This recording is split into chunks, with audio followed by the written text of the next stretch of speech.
Hello again loyal subscribers, I have returned with another video about submarines. 5 months have passed since I made that 1-hour lecture, and Wargaming has made some changes to submarines in the last 2 patches, so I'm here to tell you all about it, how it affects your gameplay, and ways to best deal with this new improved submarines. I will keep this guide brief, as most of the things related to submarines has already been addressed on that other video.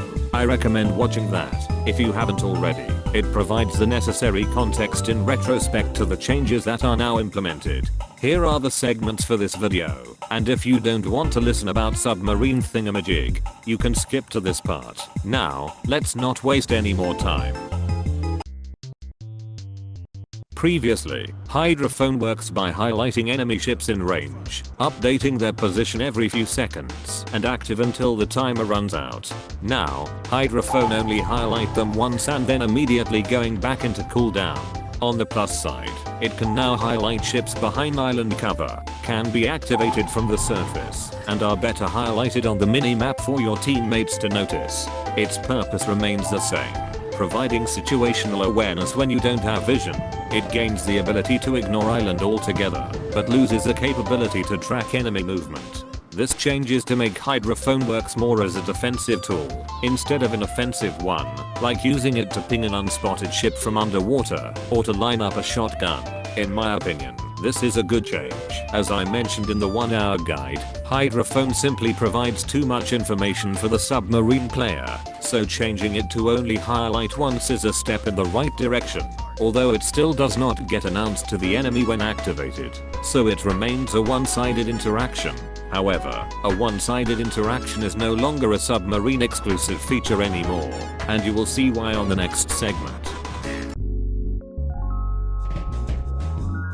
Now we address the elephant in the room, changes on submarine torpedoes and the effect on shotgunning. Previously, you can always walk up to an enemy ship and surprise them with a wall of torpedoes they cannot dodge. Now, all submarine torpedoes will only do 10% of its alpha damage within the first 2.9 kilometers of travel, and increasing to normal damage at 3 kilometers. Practically speaking, all submarines now have a 3-kilometer torpedo arming distance. This means every submarine no longer capable to execute anything within 3 kilometers of itself, unless it's against a very low HP ship. However, the biggest takeaway from this change is how Wargaming defines shotgunning distance, as not only they pick an oddly specific range to begin with, but apparently if you're barely above 3 kilometers, it's no longer a shotgun, just a normal torpedo run. This new torpedo mechanic is made to stop submarines from being too effective and comfortable with the so-called shotgunning gameplay, forcing them to line up the torpedo run from further back, giving normal ships more time to dodge, and creating a better dynamic. In return, all submarines equipped with normal torpedoes now gets a massive 15% damage buff, meaning something like the Gato now has a ridiculous 20,000 torpedo alpha, which can be further boosted with a new upgrade. Additionally, British submarines also receives a modest 5% damage buff. So, is this a good change? Well, that depends on the player, and how good they are at adapting to changes. I will talk more about it in the later segment of the video.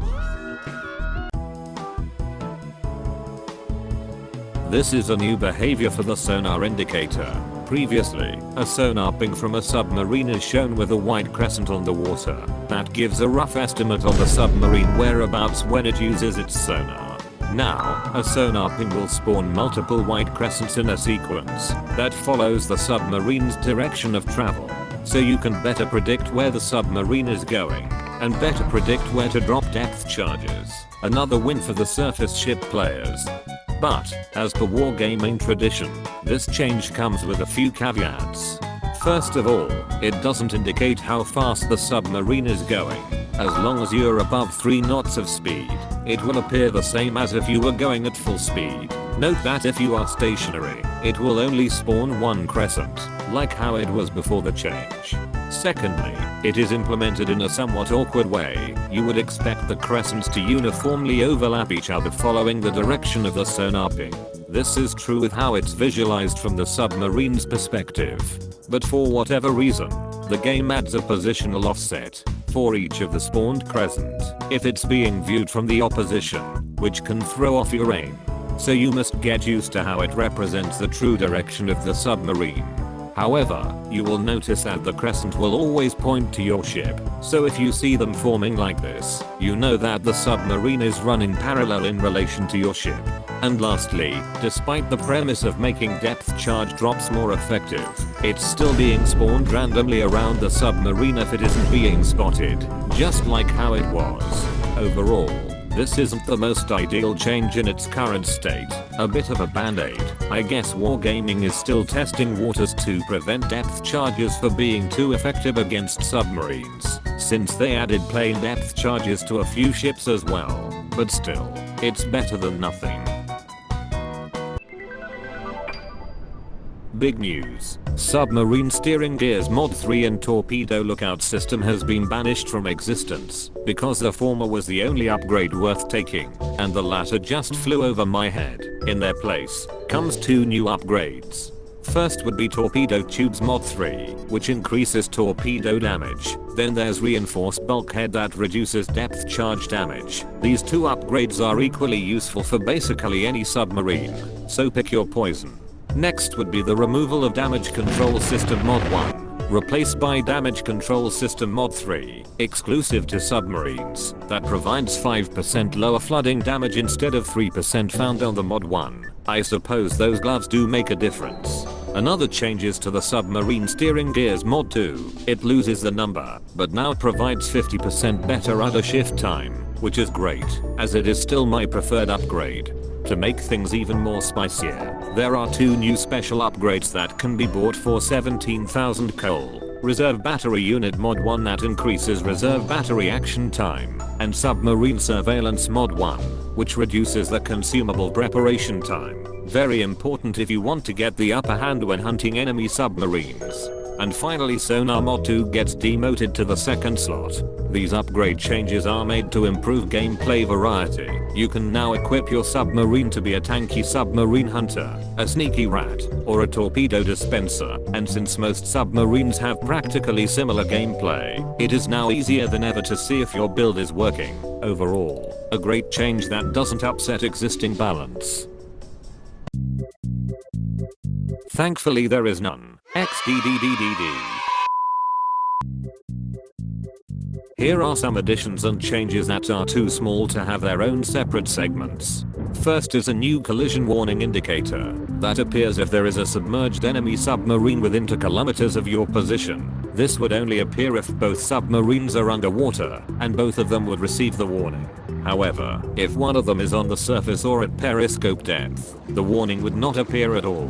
Next is highlighting the seabed. You can do this by pressing the horn button while underwater. Then it is the turning circle improvement. This applies to all submarines. Now they have 20% better turning circle. The goal is to give submarines better chance at repositioning and dodging depth charges. Some signal flags now gets additional effect, reducing cooldown time on submarine consumables, and increases dive capacity. Finally, German submarine gets a small buffs to their torpedo range. Now I'd like to address a few things I missed on my previous guide. Most will be attributed to these helpful viewers from the comment section. First is the details about homing torpedoes. YurraSickPark states that homing torpedoes have a fixed amount of turning rate when homing, and are going for the closest part of the ship instead of the center line. Although I'm not quite sure about the abusing part since the distance is still very small, but it probably helps in a few circumstances. A nice bit of knowledge worth remembering. Then it's about splash damage radius. I previously thought the damage is dealt if the shells hits an imaginary circle around the submarine. This is incorrect. It's actually the other way around. As pointed by dzello, the splash damage radius comes from the shell itself. The bigger the shell, the bigger the radius, which can be increased using the demolition expert skill. You can visit this website to see splash damage radius on all ships. Next is about depth charge splash radius from grade, pointing out that the splash radius between plane and ship drop depth charges are in fact different, with the latter having double the range. This is correct, and you can observe the difference right here, which is about 1 destroyer length apart from each other. Additional depth charge tidbits you might want to know. is that there is no depth charge radius difference between low tier ship and higher tier ship of the same class. The higher tier ship simply drops more of them, which changes the size of the reticule. Then, as a submarine, if you have depth charges in the vicinity, remember that yellow circle means life, and red circle means death. Finally, before I forget, if your plane depth charge lands directly on a surfaced submarine, it will immediately detonate and deal full damage. Speaking of depth charges, to increase counterplay against submarines, a depth charge standardization is implemented. Now, all heavy cruisers in the game, except for Dutch cruisers, get plane depth charges. There are also some changes to their range, cooldown, and damage, with the goal of increasing attack frequency. Here is the complete list of plane depth charge values of all tiers, and here are some ships that gets preferential treatment. There will also be buffs for depth charges on destroyers and light cruisers, either increasing the damage or the number of bombs being dropped. Next is the addition of submarine surveillance consumable on some cruisers. This is huge, as surface ship players no longer have to depend on friendly submarine to spot underwater enemy submarine.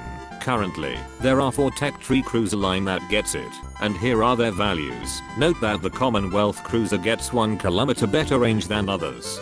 The biggest differences to the one found on submarines is that they have limited charges and lower action time, but on the plus side, they do not require any preparation time, which means overextending submarines can be dispatched faster with depth charge spam. If you are playing one of these cruisers, rest assured that you can now catch submarines that are trying to sneak around. Well, assuming you don't get overwhelmed by everything else. Overall, these changes is long overdue. More ways to fight submarines, and giving them less chance on getting away with whatever they are doing. This concludes the changes for surface ships. Now, let us talk about the gameplay changes. You've seen all the changes made for the last 2 patches, but how does it translate to submarine gameplay? Well, it forces a paradigm shift. The shotgunning changes means the submarine no longer capable to do any practical damage within 3 kilometers of itself. This means it must do the torpedo run from further back, giving the target ship more opportunity to dodge, or possibly nullify the damage, if they decide to drive head on into the submarine. But the biggest effect of the shotgunning change, in my opinion, is the interaction against cruisers and destroyers. Now, if your submarine is at periscope depth, there is no chance for you to fight against any destroyer that pops into view, because they will be well under that 3 kilometer range. Remember, this is how periscope spotting works. The same thing applies against cruisers, and good luck against those equipped with hydro or submarine surveillance. So what should you do if there is a destroyer or cruiser nearby? Well, you get the f out of there, and do not interact with them in any way, shape or form. This isn't your fight anymore. You must accept this change if you want to continue playing submarine.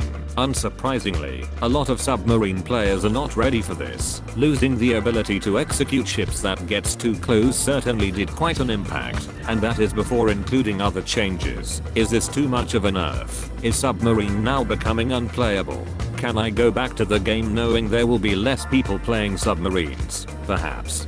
But, as someone who has played more than enough games with this class, I do not think these changes would affect your submarine gameplay. If you are not an impatient player, know the limits of your ship, and have watched my previous guide, shotgunning is no more. But there is nothing stopping you to launch torpedoes from 4 kilometers away.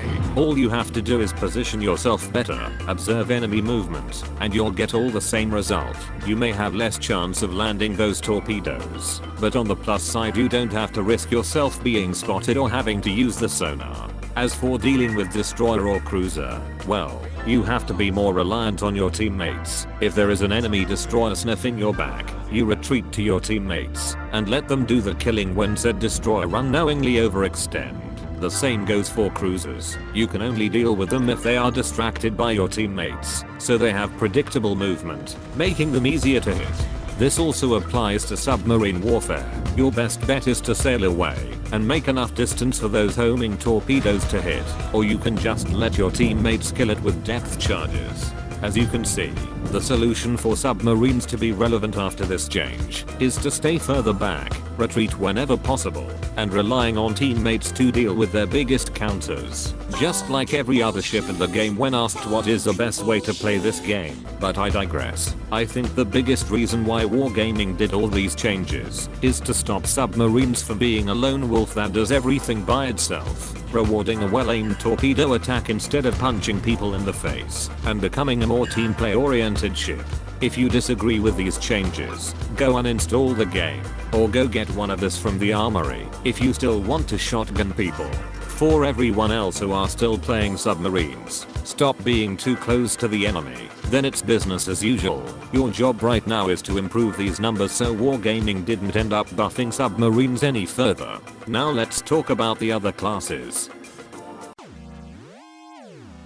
If you watched the previous segment, you already have a good idea on what to expect thanks to all these changes, more ways to spot them, and more ways to do something about it. But the most important change is that charging straight into a submarine now becomes a legitimate tactic, thanks to the shotgunning change. By charging into them, you will force the submarine to run away, and limiting their choice to only run away, or risk dealing no damage if they decide to stay put. You can do this with any destroyer, the majority of cruisers, and even some fast battleships. The faster you are at closing the distance, the better the odds.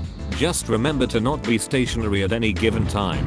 Failing to close the distance will get yourself punished because you're giving the torpedoes enough distance to reach full damage. Like mentioned in the previous guide, don't ever put yourself in a compromised position.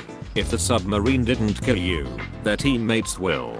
But safe to say that unless you are horribly tunnel visioned, or just being horribly unlucky, you won't be dealing with any more heartbreaking shotguns. That being said, for the love of God, please be more proactive against submarines. I had many instances of teammates that are completely oblivious to spotted submarines and refuses to drop depth charges. Your friendly submarine is still your teammate, so make use of them as well, such as when they activated their hydrophone and spots the enemy submarine. Nothing wrong with taking a blind shot, as you might get lucky. With all of that said, the biggest winner of these changes would be destroyers, and rightfully so. They were the worst submarine hunter and killer because of the ever-looming threat of shotguns. Now that shotgunning is no more, you could play them more comfortably, and get the absolute upper hand when you caught a submarine off guard. Overall, the whole surface ship's experience against submarines has improved. Well, mostly, even if the changes doesn't make sense. But when you consider previous interactions in retrospect, you will understand the reasoning behind them. Besides, the game of hide and seek between destroyers and submarines has never been this engaging. It's something I personally enjoy. Don't judge me for this. I'm just trying to have different kind of fun. Well, this ended up being a long one, so let's cut to the chase. As an experienced submarine player, I fully agree with these changes, even if I expected more of it, such as changes to the skills. But I'm glad that the torpedo changes proposed on my previous guide went through, and I'm happy to see that other ships now have a real chance at dealing with submarines. Glad to be proven wrong. Anyway, I appreciate those who has gotten this far into the video. I gave a slightly different approach to the editing so it doesn't feel too static. I hope it's working, because I know that a submarine video is a tough watch. So I wish you a good day, and I'll see you on the next video.